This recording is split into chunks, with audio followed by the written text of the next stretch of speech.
Covid तो चला गया, लेकिन इसका इम्पैक्ट अभी तक कंपनीज़ के बुक्स में दिख रहा है। इसी चीज़ को हमने कई बार रिपीट किया है जब भी हम किसी भी कंपनी की डिटेल एनालिसिस करते हैं, और इसका प्रत्यक्ष प्रमाण एज ऑफ नाउ पूरा ग्लोब देख रहा है ले ऑफ के फॉर्म में। अगर इस डेटा को सम कर दिया जाए सिर्फ अभी तक के डेटा को, तो 1,20,000 प्लस इतना ले ऑफ हो चुका है। क्योंकि जितने भी टेक कंपनीज़ हैं या फिर ये कहें जाइंट कंपनीज़ हैं, सभी इस वक्त ले ऑफ के मूड में चल रही है। अब सवाल ये निकल के आता है, ऐसा क्यों हो रहा है? इसको समझने की कोशिश करते हैं और किस कंपनी में क्या चल रहा है। प्लस आखिर में ये भी समझेंगे कि कौन सी companies as of now hiring भी कर रही है इस टफ सिचुएशन में। एक एक पॉइंट को कवर करते हैं।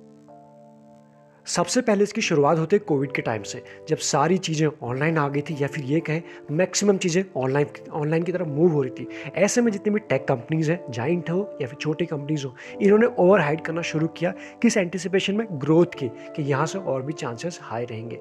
लेकिन धीरे धीरे जैसे टाइम बीतता गया, जो चीज़ें हुई वो नॉर्मल होना शुरू हुई, धीरे से लेकिन नॉर्मल होना शुरू हुई।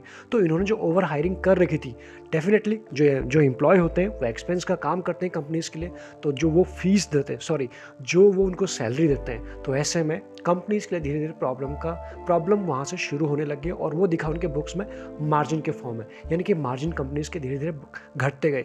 और उसके बाद और भी कई सारी चीज़ें ग्लोबली चल रही थी, वो हम डिस्कस करने वाले हैं, तो उसका इम्पैक्ट भी कंपनीज़ के ऊपर पड़ा। तो ऐसे में पहला रीज़न ये है, उस चीज़ को मैनेज करने के लिए, अपने मार्जिन को सुधारने के लिए, अपनी बुक्स को सुधारने के लिए, जो इन्होंने ओवर हायरिंग कर रखी थी उसको थोड़ा सा कम कर रहे हैं, काट रहे हैं। फिर चाहे किसी को प्रॉब्लम हो ना हो, कंपनीज को तो पहले अपनी बुक सुधारनी है, सो दैट वो लॉन्ग रन में बिजनेस कर सके, सस्टेन रह पाए। पहला रीज़न तो ये है। दूसरे रीज़न की बात करें, सिर्फ इतना ही नहीं, पिछले 1-2 साल में ग्लोबली बहुत सारी और भी चीज़ें हुई हैं। हमने रशिया यूक्रेन वॉर देखा, ये सारी चीज़ें हमने देखी, इन सभी का इम्पैक्ट भी पड़ा है इकॉनमी के ऊपर। उसके बाद हमने देखा कि इन्फ्लेशन कहाँ पहुँच चुका है। हमने ये देखा डेवलपिंग कंट्री से ज़्यादा डेवलप कंट्री को ज़्यादा इसका प्रॉब्लम फेस करना पड़ रहा है। तो इन सारी चीज़ों का इम्पैक्ट एज ऑफ नाउ ही हमें दिख रहा है ले ऑफ के फॉर्म में। और अगर ग्लोबली बात करें, 71% सीईओज बिलीव करते हैं एज ऑफ नाउ कि करंट जो सिनेरियो चल रहा है, जो सिचुएशन चल रहा है, उसके बेसिस पर कि नेक्स्ट 12 मंथ में, यानी कि 2023 तक इसका इम्पैक्ट रह सकता। और अगर चीज़ें सुधरी नहीं, मतलब चीज़ें नॉर्मलाइज की तरफ नहीं बढ़ी, तो ये जो ले ऑफ है ये थोड़ा और कंटिन्यू रह सकता है, स्ट्रेस रह सकता है। तो कुल मिला के जिन कंपनीज़ ने हैवी सैलरी पर एम्प्लॉय को हायर किया था, वही अपने बुक्स को सुधारने के लिए एज ऑफ नाउ वो अपने जो ले ऑफ करें, सो दैट वो अपनी कॉस्ट तो बचा सके। ये तो एक बेसिक प्रॉब्लम हो रही है। अब सभी कंपनीज अलग अलग वे में, अलग अलग तरीके से, अलग अलग परसेंटेज में अपने कॉस्ट को कम कर रही है। कुछ अगर हम लिस्ट के नाम यहाँ लें, पहली कंपनी की अगर हम बात करें, HCL technology, I am sure सभी ने इस कंपनी का नाम सुना होगा। अगर इस कंपनी की बात करें, इन्होंने 350 as of now employ lay off किए हैं ग्लोबली। अब आने वाले टाइम में ये हो सकता है ले ऑफ 2023 तक थोड़ा और बढ़ जाए, लेकिन जिस तरह से चीज़ें अभी चल रही हैं उसका इम्पैक्ट आपको इसमें दिख रहा है। दूसरी कंपनी की अगर हम बात करें, स्नैप, आई एम श्योर बहुत सारे लोगों ने इस कंपनी का नाम सुना होगा। इस कंपनी की अगर हम बात करें, 20% अपने वर्क फोर्स का इन्होंने ले ऑफ कर दिया, यानी टोटल अगर हम बात करें 6,400 इनके पास एम्प्लॉय थे, उनमें से 1,300 के आसपास इन्होंने ले ऑफ किया। ये बिगिनिंग स्टेज है। अगर ज़रूरत पड़ी इन कंपनीज़ को अपनी बुक्स को सुधारने के लिए, तो सेकेंड राउंड भी ले ऑफ हो सकता है। अगर आगे बात करें मेटा, आई एम श्योर इसका तो नाम बहुत सारे लोगों ने सुना ही होगा।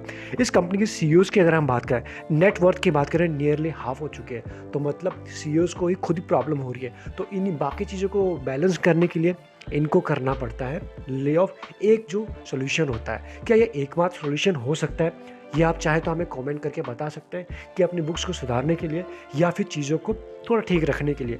एज ऑफ नाउ मेटा की बात करें, 13% इन्होंने अपने वर्क फोर्स का इतना ले ऑफ अभी तक कर चुका है। और अगर सिचुएशन ठीक नहीं होती है तो सारी कंपनीज रेडी है, कमेंट्री इनकी आते रह रही कि नेक्स्ट राउंड में भी हो सकता है। एप्पल का नाम भी सुना ही होगा। एज ऑफ नाउ इनकी भी बात करें, ऑल्दो इन्होंने बहुत ज़्यादा ले ऑफ किया नहीं है, लेकिन करंट सिचुएशन को देखते हुए इन्होंने जो नई हायरिंग है उसको 2023 के लिए बंद किया हुआ है। ऐसा कुछ बयान निकल के आ रहा, सीईओ जो है टिम कुक।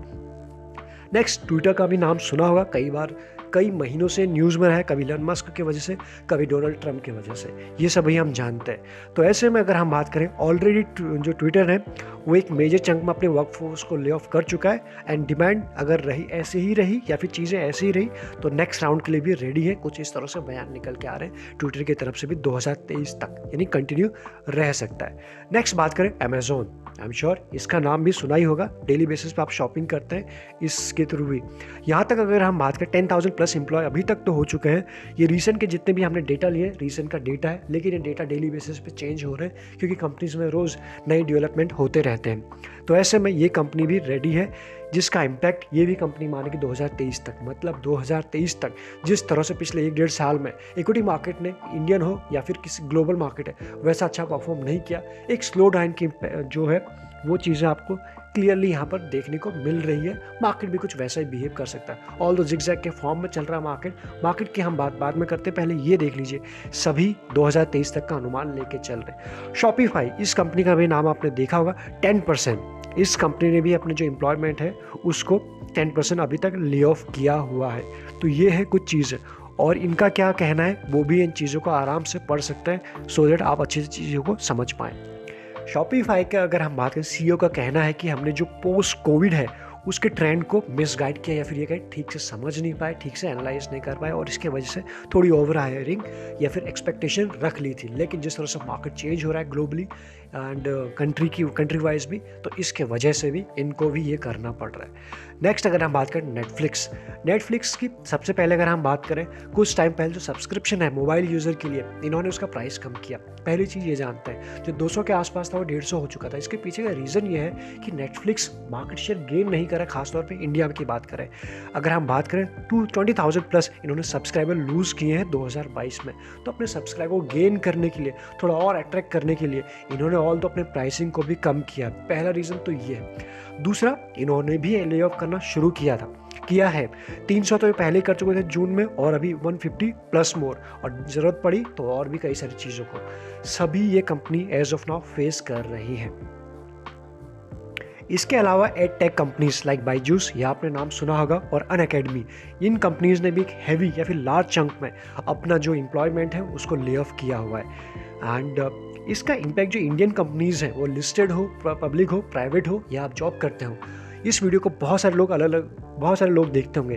पहले वो लोग होंगे जो सिर्फ जॉब करते हो आईटी सेक्टर में, तो वो लोग तो इस चीज़ को समझ पा रहे होंगे कि क्या चल रहा है। दूसरे वो लोग होंगे जो आईटी सेक्टर में जॉब भी करते हो या नहीं करते हो, लेकिन मार्केट में डेली बेसिस पे काम करते हैं, स्टॉक मार्केट में, और कंपनीज के बैलेंस शीट को पढ़ते होंगे। तो वो लोग इस चीज़ को पहले से समझ रहे होंगे, किस फॉर्म में, मार्जिन के फॉर्म में, कंपनीज के रिजल्ट के फॉर्म में, कि एक्चुअली चल क्या रहा है। क्योंकि ये सिर्फ ऐसा नहीं कि सिर्फ इसी क्वार्टर की एक कहानी है और उसके बाद सीधा ओवरनाइट चीज़ें चेंज हो रही है।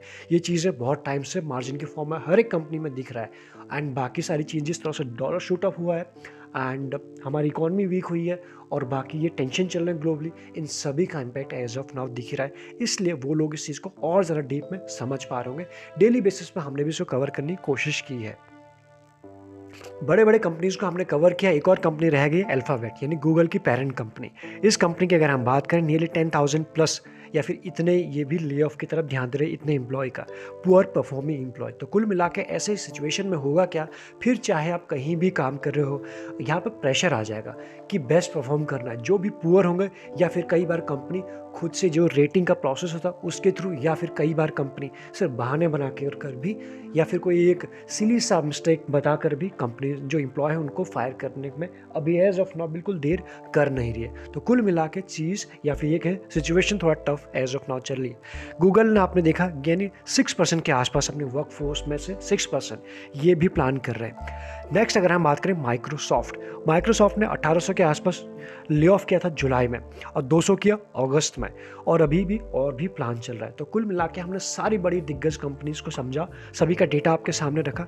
आपको ये समझ में आया कि कोई भी टेक कंपनी, और जितने भी ये सारे टेक ही हैं, क्योंकि इन्होंने ही सबसे ज़्यादा हायरिंग की थी, बहुत हैवी क्वांटिटी में, ये फिर कहें हैवी क्वांटिटी में हायरिंग की थी, एंड सैलरी इन्होंने उस वक्त अच्छी दी थी।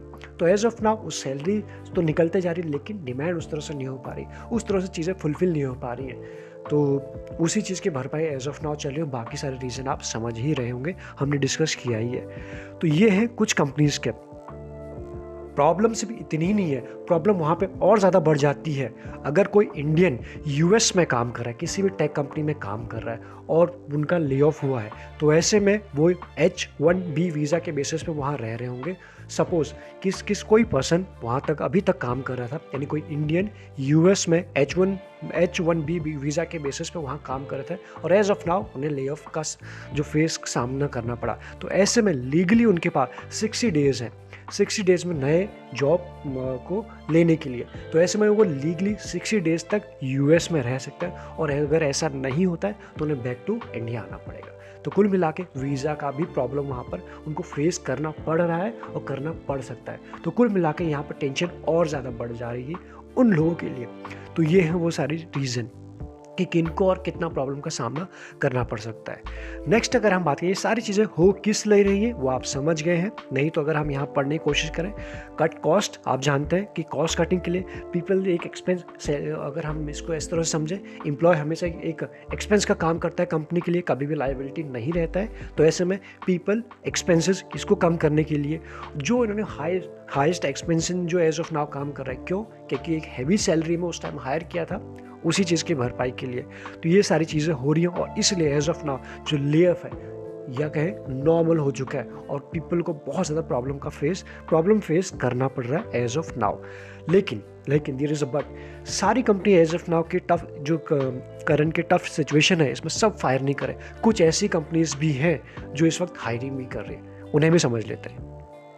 तो हायरिंग में जो पहला नाम निकल के आ रहे हैं, पहले दो नाम कैपजेमिनी एंड इन्फोसिस, ये दो कंपनी ऐसे हैं एज ऑफ नाउ जो हायरिंग कर रही है, ना कि फायरिंग। जब हमने ले ऑफ की लिस्ट पढ़ी थी तो उस वक्त आपने इन दो कंपनीज का नाम नहीं देखा होगा। डिटेल में जाके हम डेफिनेटली, मुझे बिलीव है आप अपनी रिसर्च करेंगे, लेकिन एज ऑफ नाउ जो डेटा है, जो जिस तरह की न्यूज़ है वो आपके सामने है। कैपजेमिनी और इन्फोसिस दो ऐसी कंपनी है जो एक बेस्ट पैकेज पर कंपनीज को हायर कर रही है, क्योंकि वो उनकी अपनी रीज़न है। बट ये है कि वो ये दो companies as of now hire कर रही हैं। नेक्स्ट और कौन सी कंपनी उससे समझ लेते हैं। नेक्स्ट जो कंपनी है टाटा ग्रुप। टाटा ग्रुप ने हमेशा, इंडिया की अगर हम बात करें, हमेशा जो टफ टाइम में अपनी जो एक अहम भूमिका निभाई है एंड यहाँ पर भी कुछ ऐसा ही हो रहा है। टाटा ग्रुप फॉरवर्ड आया है हेल्प करने के लिए। Tata group came forward to help employ जिन्होंने अपनी जॉब को लॉस किया ड्यूरिंग दिस ले ऑफ। तो ऐसे में टाटा ग्रुप की जो ओन कंपनी है जिसका नाम जैगवार है, लैंड रोवर है, ये सब आप आई एम श्योर ये जानते होंगे टाटा ग्रुप के कौन कौन से ब्रांड हैं।